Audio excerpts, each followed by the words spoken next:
Alright, so today we're just going to throw a quick one out there. I had a viewer ask to explain what a threaded rivet or a threaded insert was, so let's do that.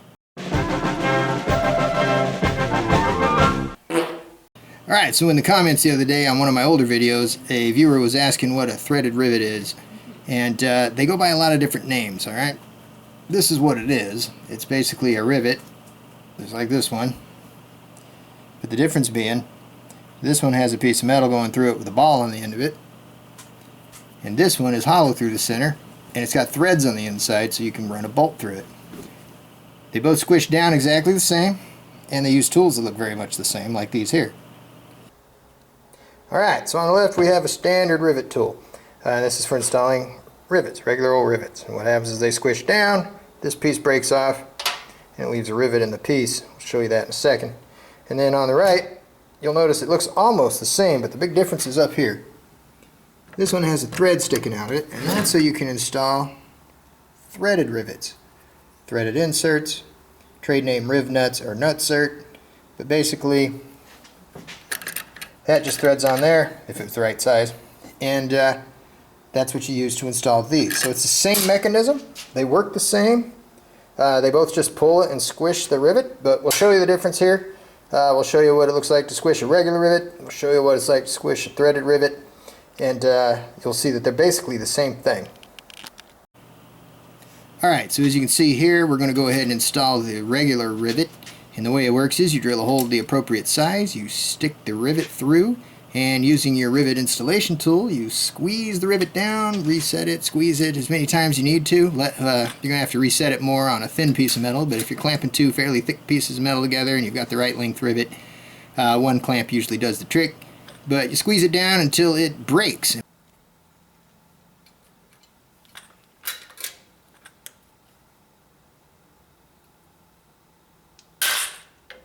And when it breaks, you're left with this.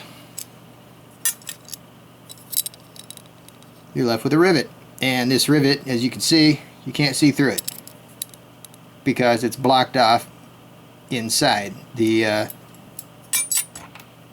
post breaks off flush or less than flush so that you can, run your fingers over it without getting hurt or anything. So these are beautiful for attaching panels to each other where you don't want to weld or you can't weld, especially if you're putting aluminum on steel or something like that where they're two non-compatible metals. This will clamp everything together nicely for you. These are usually made out of aluminum, but you can also get them in stainless. But that's a standard rivet. Most people have heard of those, and most people know what they are.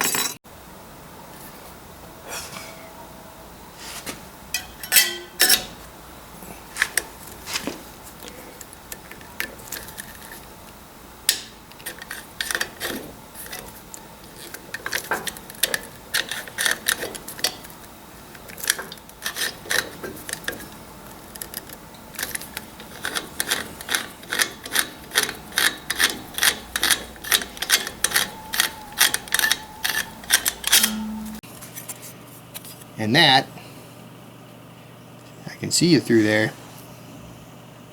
that is a threaded rivet, threaded insert, rivnut, nutsert. And what that does is it allows you to put an attachment point on a piece of sheet metal. So you want to mount an ignition box on a firewall, something like that. Throw the self-tappers away. There's no quicker way to scream I'm a hack and an amateur than using self-tapping screws. So learn how to use one of these. They're not that expensive. These things are easy to come by. You can go online and order them. The tool that installs them isn't even that much. You can get one actually at the at that freight store down by the harbor. But when you use these, now you can mount anything. And if you want to get super creative, and this may be a repeat because I know I did it on another piece of film. I just don't know how I'm going to edit this thing. You can install it from the back side like that. You can put a drop of Loctite on there, which again is a brand name for thread locker. And now you have a mounting stud hanging out of your firewall. So these things are super useful and very professional. And unlike a self-tapping screw, which is just kind of ramming through a hole and cutting maybe one thread, you've got 5 or 6 threads holding this thing in there, so it's much more stable. It's clamped down nicely on either side of this metal. That's not going anywhere. You can and you can take it on and off as many times as you want. You're using self-tappers, you take them out, ram them back in again, you're just going to end up with a worn out hole, title your sex tape, and it's not going to work very properly. So there you go. So yeah, you want to look like a pro, use one of these. People think I know what I'm doing just because I use these things.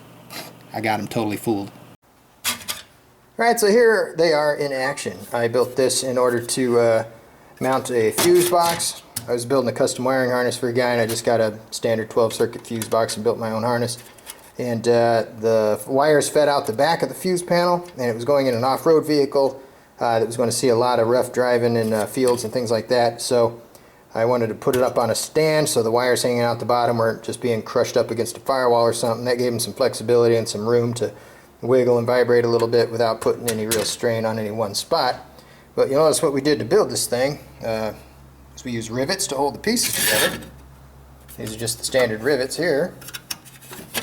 And then here on the top where we're going to mount them, I put in a threaded insert. So basically I could just put the panel on here, screw it down with this guy and be done with it. So what I did instead was I'd use my insert and I ran a screw in from the back side, put a little Loctite on it, and that holds as a mounting stud. So that works out nice if you want a mounting stud in like a firewall or something like this. This is just a thin piece of aluminum here, but I think you get the point. So that would be the use for one. It gives you a place to bolt something to sheet metal. So do yourself a favor and stop using self-tappers. There should never be self-tapping screws in a car unless they're coming back out later and the holes are getting welded up.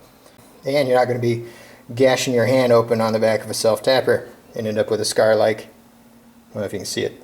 Yeah, you probably can't see it. End up with a scar like that. So yeah, that's just a quick video to help out the viewer, letting them know what those things are, and definitely something that, you know, if you want to up the quality of your builds, you get into these things and learn how to use them. They're great, they're fantastic, they hold 1,000,000 times better. And you can take the screw in and out 1,000,000 times and it's not going to wear out or affect anything. So that's it. Thanks for watching. I really appreciate it. Please like, comment, and subscribe, and we will see you next time we see you. Take care.